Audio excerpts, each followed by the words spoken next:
What is up, YouTube, and welcome to this Marvel Cinematic Universe video. So if you're new to the channel, please do consider dropping a like and a subscribe down below if you do enjoy the video, and keep notifications on so you never actually miss a video. So this is quite a big one.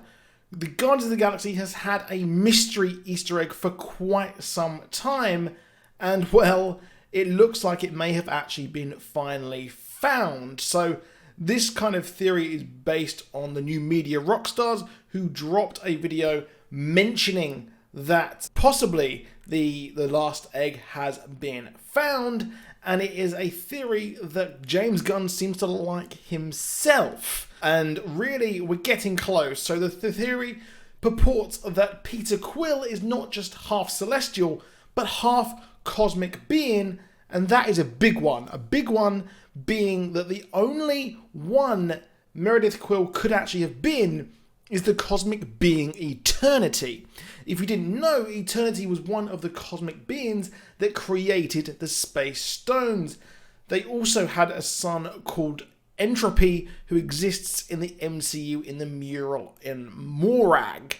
And that's interesting because his mother is literally looking down on him as he starts his journey to being a guardian of the galaxy, because Eternity herself, or himself, whichever gender it turns out to be, is literally the multiverse. That's absolutely mad. So this all actually makes sense once it's broken down, and looking at the history of Eternity in Marvel Comics, it does point to the future of the MCU. So the location subtitles are actually translated into different words, and these have actually given us an insight and had a big clue as to the fact that, well, it was Ego that caused poor old Star-Lord's mother's cancer. So one of them, looking at Nowhere, which is the brain, well, is the head of a dead Celestial, translates to Meredith Quill X. Now,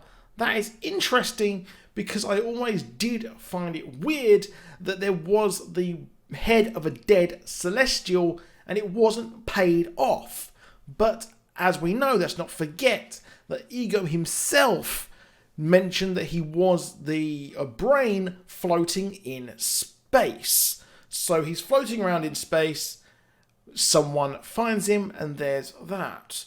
But it's the dead Celestial part which is even more curious, because when you think about it, the cosmic entities fought with or had a conflict with the Celestials themselves, so we're getting some sort of Romeo and Juliet story here. Now, the background of Nowhere, and more specifically when Star-Lord and Gamora are there and there are songs playing, well, that is the exact same background as the one we saw when Peter Quill wins the battle of the dancing and becomes the greatest footlooser of all time.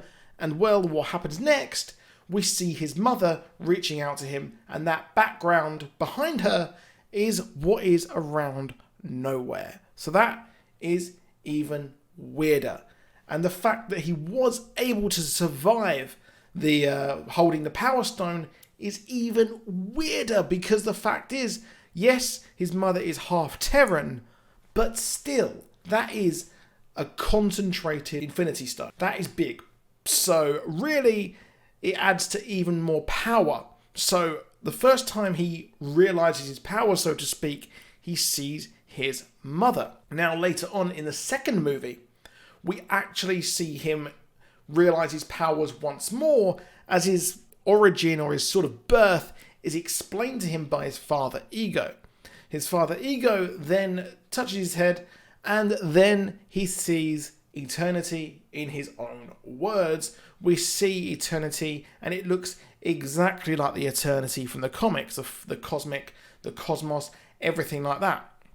So that means that not only, so twice he has seen or realized his powers, he actually sees his mother. So he sees his mother twice, when he learns his powers there, which is absolutely big. Now, there is another possible translation for Meredith Quill, and it does seemingly say Meredith Quill ABBA. And of course, music is a huge part of Peter Quill's life. Obviously, he's got 2 awesome mixes, and now he has Izune, which is absolutely hilarious to say the least. But of course, ABBA have had just so many songs to look at. But one that speaks out to me, and that is Thank You for the Music. Literally, if it says Meredith Quill ABBA, well, that could possibly mean it would be Ego, his head, thanking her for the music. But that would be a bit weird. So that's a bit out of the left field there. But Eternity coming into this is big because we've introduced the Celestials. So now we need someone else. We need the person who's actually sort of created the Celestials, and that would be Eternity. So that would be absolutely insane if this is actually part of that.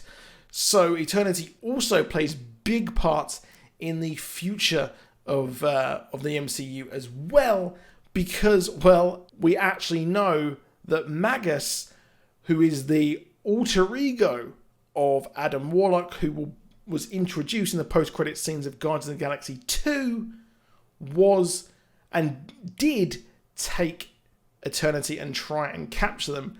And then moving on from that connection, Adam Warlock was actually dubbed Adam Warlock by the High Evolutionary, who created Rocket Raccoon. So there are big connections moving forward there. But this all would explain why Ego is where he is.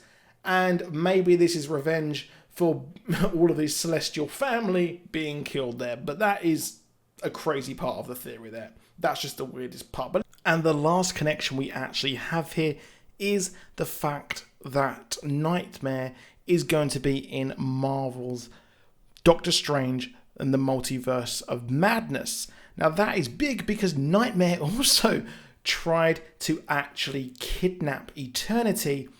And well, if Eternity is the multiverse and we've got to the Multiverse of Madness, well, that connection is absolutely huge there. Now that is really, really weird. Let me know what you think in the comments down below.